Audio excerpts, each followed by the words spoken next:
this stuff now is just sitting there. We don't have anywhere near enough of the sotrovimab. No, we don't. Some of these other things, I mean, you know, the FDA approved this Merck pill, and honestly, you know, you look at that data, yikes, yikes. And yet that is going and they're pushing. And yet this, they're somehow, you know, kind of going to war with. I wonder what's so special about this that they're doing this. So it's just sitting there.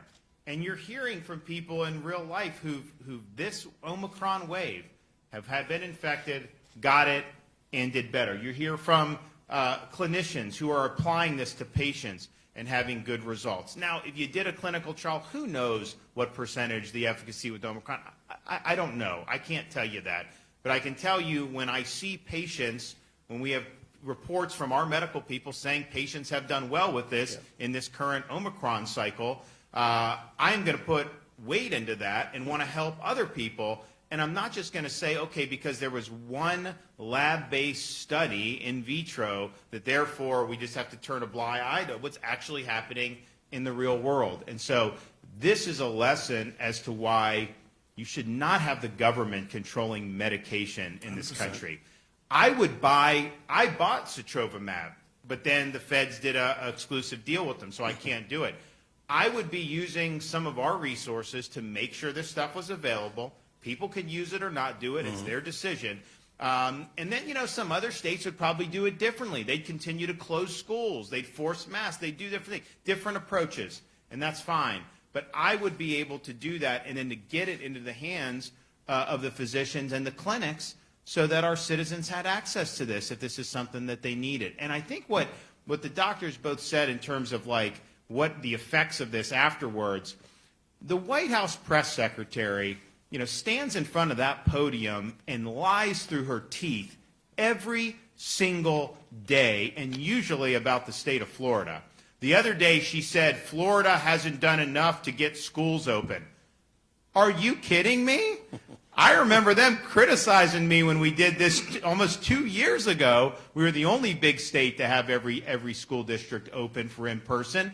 And we did that way before Biden was even president. We didn't need the Biden stimulus money for that. We did it. We opened them. And yet they're saying Florida didn't do it. And you look right now, all the school closures across the country, you don't see that happening here like you do there. And yet that's what they do. And so recently she said that the monoclonals do not work, definitively do not work against Omicron, and they have really bad side effects. That's what she said.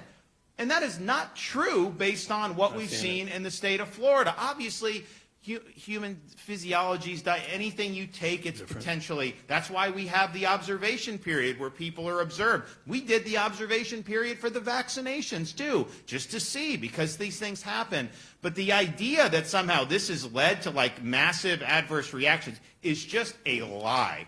And it is a lie designed to buttress politically a position that they have taken, which is just indefensible as a matter of policy, as a matter of basic decency for people. And so, yes, I understand up there, their whole rationale, you know, when they do those press conferences, to prop up the regime. I get it. But you can only lie so much. And you know what? People don't believe the lies because they understand how ridiculous it is. So we have people here who wanted the treatment.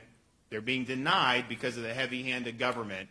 You know, we've been able to provide people to show that this is something, you know, that has been beneficial for people. And if you're going to rely on that one little, you know, lab study to say no one should even have access to it, even if they want it, it's just fundamentally wrong. And so, you know, we're going to keep fighting to provide options for people. If I can buy more of the sotrovimab, we will do that. Right now, we don't have the options to do that, unfortunately, because the federal government is controlling all this.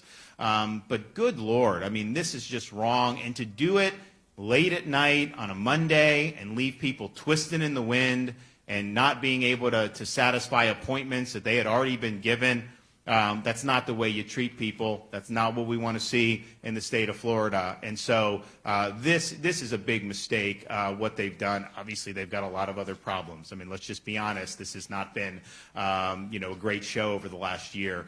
But this is just unnecessary. and it was really done in a very heavy-handed and haphazard fashion. So I want to thank everyone for being here for this, and we're going to continue to do whatever we can to provide people with options and let them make their own decisions. And that's been our mantra from the beginning, empower you to make your decisions about all the stuff that's out there, but not to dictate that on your behalf. So thanks everyone for coming. Hey, Glenna.